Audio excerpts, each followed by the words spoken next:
Good morning friends. તો ચાલો હવે આપણે આજે શરૂ કરવા જઈ રહ્યા છે વિજ્ઞાનની અંદર ચેપ્ટર નંબર 4, જેનું નામ છે પદાર્થો, ધાતુ અને અધાતુ. બરાબર છે? શું નામ છે ભાઈ? ધાતુ અને અધાતુ. ખાસ સમજો પદાર્થો, એને હવે ઇંગ્લિશમાં શું કહેવાય તે જરા જોઈ લઈએ. મટીરિયલ્સ, એમાં આવશે મેટલ એન્ડ નોન મેટલ્સ. બરાબર છે? ચાલો જુઓ શું કહે છે કે ભાઈ તમે ઘણા બધા પદાર્થો જેવા કે લોખંડ, એલ્યુમિનિયમ, તાંબુ વગેરેથી પરિચિત છો. બરાબર ને? આપણે આપણા ઘરમાં નજર કરીએ તો આપણે ઘણી બધી વસ્તુઓમાંથી અમુક લોખંડની વસ્તુઓ જોવા મળશે આપણા ઘરમાં, અમુક એલ્યુમિનિયમની વસ્તુ જોવા મળશે, તાંબાની વસ્તુ જોવા મળશે. ભાઈ કેટલાક પદાર્થો કોષ્ટક 4.1માં આપેલા છે. જરા 4.1 પર જે કોષ્ટક આપેલું છે એની પર આપણે નજર દોડાવીએ અને ચેક કરીએ કે ભાઈ કયા કયા પદાર્થ આપણને આપેલા છે. જુઓ 4.1 જુઓ. વસ્તુમાં લોખંડ, આપણા ઘરમાં આપણે જોઈશું તો લોખંડની ઘણી બધી વસ્તુ આપણને જોવા મળશે. ત્યારબાદ કોલસો, સલ્ફર, એલ્યુમિનિયમ, તાંબુ. બરાબર છે? બીજું આ લિસ્ટ ઘણું લાંબુ બનાવી શકાય છે. હવે કરવાનું શું છે તે સમજો કે હવે આપણે આ કોષ્ટકની અંદર અમુક માહિતી ભરવાની છે. એ માહિતીમાં આપણને શું પૂછેલું છે કે ભાઈ આ જે વસ્તુ છે લોખંડ, કોલસો બધું, તો એ દેખાવમાં કેવું હોય, મતલબ કે કેવું દેખાય, ચમકદાર હોય કે ઝાંખું હોય. બરાબર છે? ત્યાર પછીની જે કોલમ છે એમાં આપણે એનું સખતપણું લખવાનું છે કે ભાઈ બહુ સખત છે કે બહુ સખત નથી. બરાબર છે? કેમ આવા પ્રશ્નો પૂછે છે તો એનું તમને કારણ પહેલાં તો સમજાવી દઉં. જુઓ સૌથી પહેલાં તો આપણા ચેપ્ટરનું નામ જુઓ. આપણા ચેપ્ટરનું નામ શું છે ભાઈ? આપણા ચેપ્ટરનું નામ છે ધાતુ અને અધાતુ. તો એકદમ ધાતુ અને અધાતુ વચ્ચેનો પ્રાથમિક તફાવત શું છે એ આપણે આ કોષ્ટક પરથી ખબર પડી જશે. આ કોષ્ટકની અંદર યાદ રાખો વિદ્યાર્થી મિત્રો કે જેટલી પણ વસ્તુ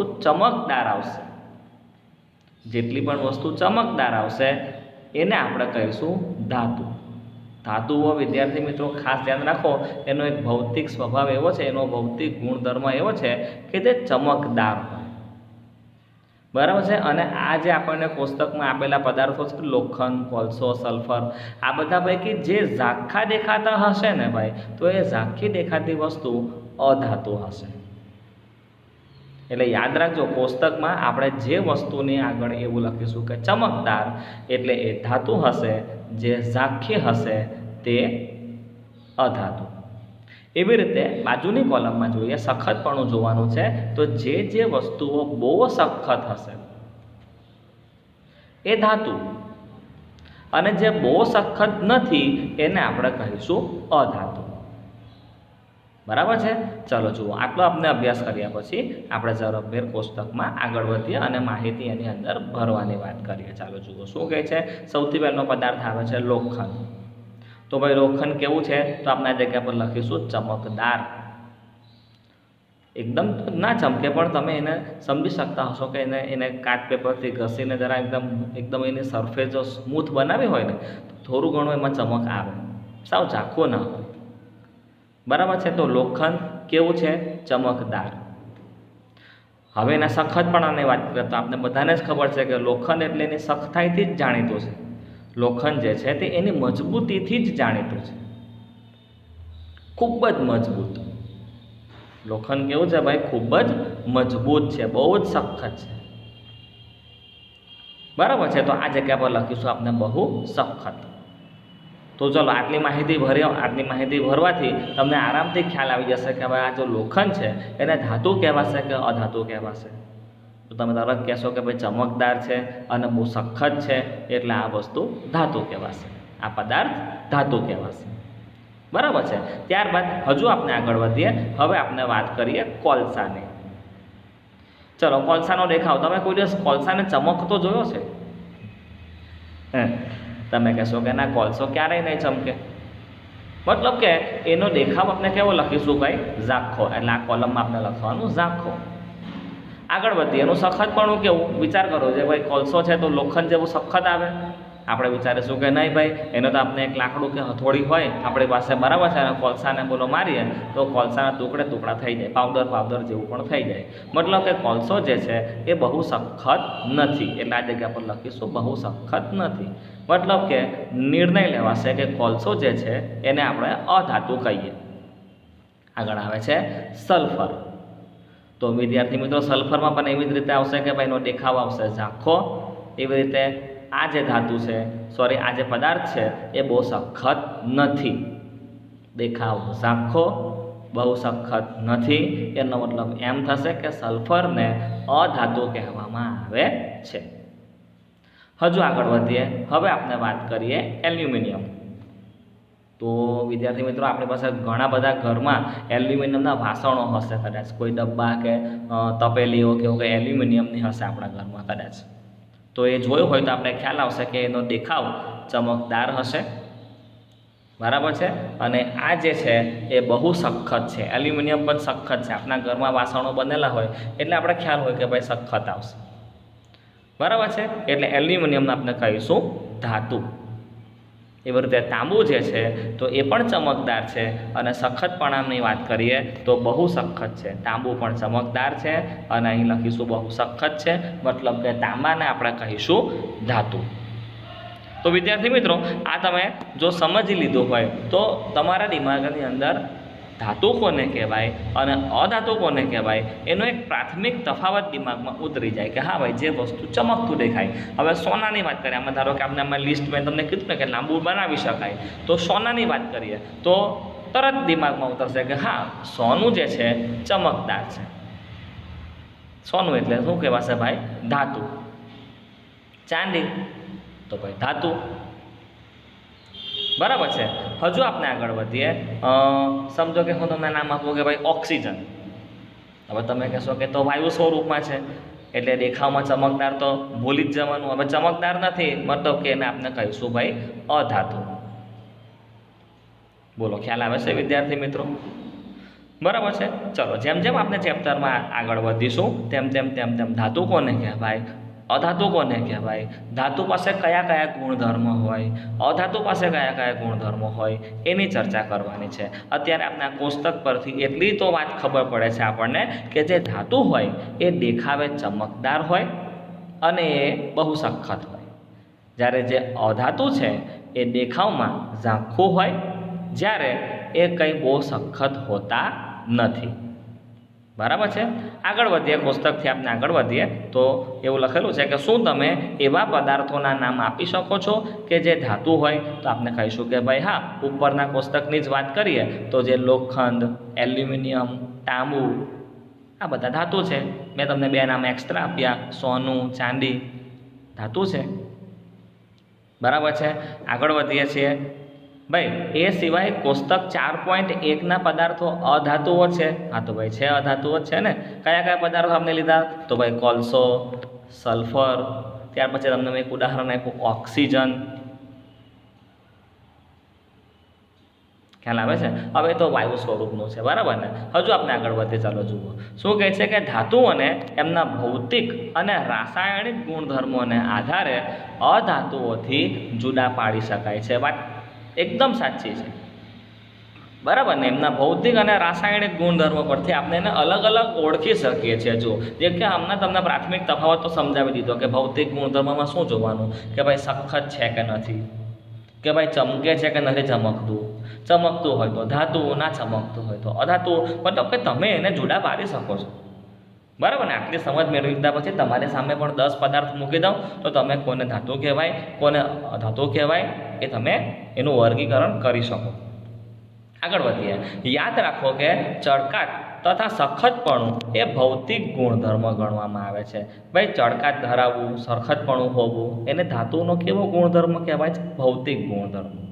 ભૌતિક ગુણધર્મ એટલે કે વિદ્યાર્થી મિત્રો કે આપણે આમ જોઈને થોડું એને પર એક્સપેરિમેન્ટ કરીને એને અનુભવ કરી શકીએ, એને હાથ લગાવીને કે ભાઈ સખત છે કે નથી, ચમકતું છે કે નહીં, જોવાથી ખબર પડે તો એને ભૌતિક ગુણધર્મ કહેવાય, બરાબર છે. એને કયા ગુણધર્મ કહેવાય? ભૌતિક ગુણધર્મ કહેવાય. જ્યારે રાસાયણિક ગુણધર્મ, તો ભાઈ રાસાયણિક ગુણધર્મ એટલે કે આ પદાર્થ બીજા કોઈ પદાર્થ સાથે રાસાયણિક પ્રક્રિયા કરીને શું વસ્તુ ઉત્પન્ન કરી શકે છે, તો એને એના રાસાયણિક ગુણધર્મ કહેવાય. જેમ કે આપણે એક કાર્બનનો રાસાયણિક ગુણધર્મ ખબર છે કે ભાઈ કાર્બન હોય તો એ હવામાંના ઓક્સિજન સાથે પ્રક્રિયા કરે. કાર્બન હવામાંના ઓક્સિજન સાથે પ્રક્રિયા કરે તો કાર્બન ડાયોક્સાઇડ નામનો વાયુ બને. તો આ એક રાસાયણિક પ્રક્રિયા થઈ. તો કાર્બનનો એક રાસાયણિક ગુણધર્મ લઈ શકાય કે ભાઈ કાર્બન ઓક્સિજન સાથે મિક્સ થઈ કાર્બન ડાયોક્સાઇડ બને. આ એક રાસાયણિક ગુણધર્મ કહેવાય. પણ એનો રંગ કેવો છે, એનું રૂપ કેવું છે, સખત છે કે નરમ છે, લીસું છે કે ખરબચડું છે, એનો રંગ કેવો છે, આ બધી આપણે વાત કરતા હોય ને તો એમાં કોઈ રાસાયણિક પ્રક્રિયા નથી સંકળાયેલી. તો આ બધાને એના ભૌતિક ગુણધર્મ કહેવાય. બરાબર છે. તો તમને મેં આ જગ્યા પર સમજ આપવાની કોશિશ કરી કે ભાઈ ભૌતિક ગુણધર્મ કોને કહેવાય અને રાસાયણિક ગુણધર્મ કોને કહેવાય. બરાબર છે. હજુ આપણે આગળ વધીએ. ચાલો જુઓ શું કહે છે હવે. ભાઈ ધાતુ અને અધાતુના ભૌતિક ગુણધર્મ જોવાના છે. જુઓ કયા ગુણધર્મ જોવાના છે? ભૌતિક ગુણધર્મો. અંગ્રેજીમાં શું કહેવાશે એને?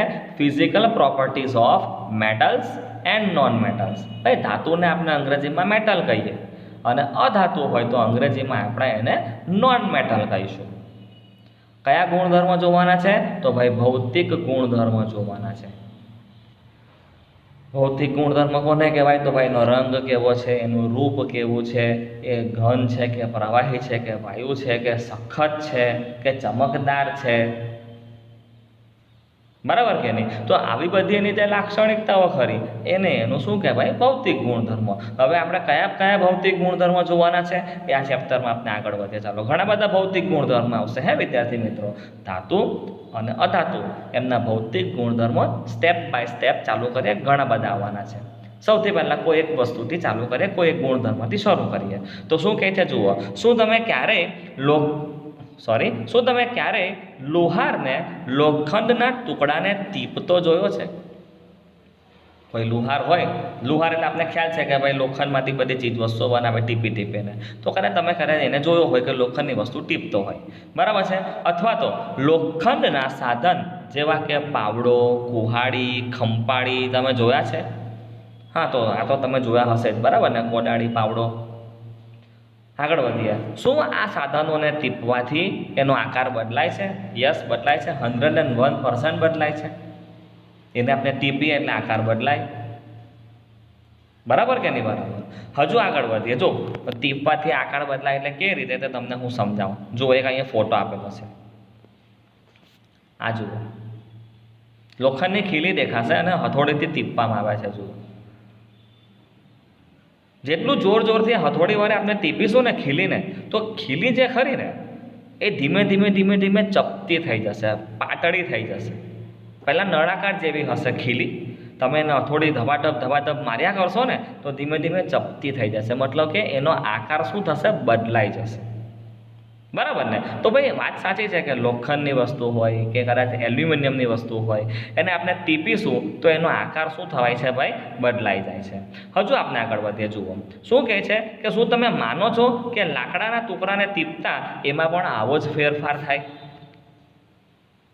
શું લાકડાનો ટુકડો મારી પાસે છે એમ વિચાર કરો અને એને હું એ જ હથોડીથી મારું છું તો શું એ ધીમે ધારો કે આટલો જાડો લાકડાનો ટુકડો હોય તો ધીમે મારો તો પતલો થાય ખરો